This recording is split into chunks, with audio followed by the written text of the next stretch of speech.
The Buffer++ features 6 mini LEDs that indicate the status of their corresponding in, loop in, and out jacks. The 4 input LEDs indicate signal presence at each individual input. If the LED is unlit, no signal is present. If a signal is detected, the LED will be lit green. If the signal is too hot and clipping the input, the LED will be lit red. In routing modes 9 through 12, an input LED will be lit orange to indicate which input is inactive, but more on that in the mode-specific overview videos. The 2 output LEDs indicate the current output state when the Footswitch function toggle is set to AB or AY. In AB mode, if out 1 is lit white, that means output mode A is selected and only out 1 is active. If out 2 is lit, that means output mode B is selected and only out 2 is active. In AY mode, if out 1 is lit white, that means output mode A is selected and only out 1 is active. If both out 1 and out 2 are lit, that means output mode Y is selected and both outputs are active. Some routing modes repurpose AB or AY switching for other signal functions, but again, we'll get more into that in the mode-specific overview videos. Different instruments output different signal levels.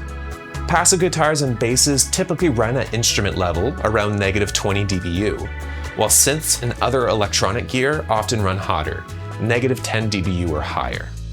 The Buffer++ includes -6 dB and -12 dB input pads on both channels to help tame those hotter signals. These pads are especially helpful when you're using the Buffer++ in instrument select mode and combining instruments with mismatched levels. The Buffer++ is designed to preserve your tone, but sometimes a little high-end roll-off can sound just right. The side-mounted input loading knob on In1 lets you dial in how much your pickups interact with the rest of your signal chain. Fully clockwise, the impedance of In1 is the standard impedance of most guitar effects pedals, allowing your guitar's full frequency range to pass untouched. As you turn it counterclockwise, the impedance will drop progressively, subtly loading your pickups and softening the top end. This simulates adding just the right amount of cable-induced warmth without the mess of long cables. If you're running a stereo or dual amp setup and something sounds thin or weirdly hollow, it might be a phase issue, where the signals from each amp are canceling each other out instead of blending together. This can happen because of how your amps are wired internally, or even just their physical placement. The Buffer++ includes a polarity switch on out 2 that inverts the polarity, helping you fix phase cancellation and get your full tone back. Some pedals, especially vintage digital ones, sound amazing but come with a catch: constant high-frequency noise. They're great in the studio when you can clean up tracks in post, but for live shows, you're often stuck swapping them for something quieter and less exciting. The Buffer++ noise filters cut the whine without dulling your tone, so you can bring your best sounds to the stage.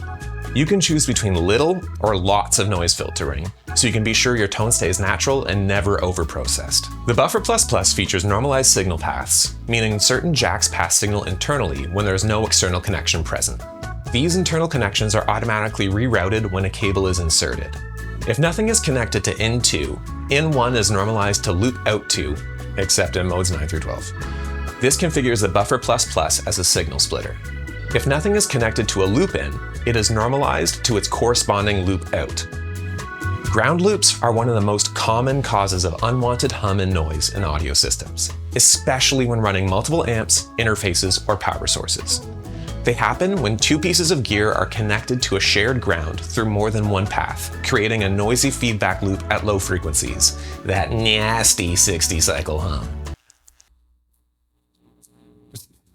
To prevent this, out 2 on the Buffer++ is transformer isolated. This breaks the ground connection while still passing signal, letting you run dual amp or stereo setups without risking ground loop noise. It's a small detail with a big impact, especially on quiet stages, in the studio, or when combining amps and interfaces. The Buffer++ offers up to 30 dB of clean boost, controlled by the central boost knob. When the boost is active, the boost LED above the Footswitch will be lit blue.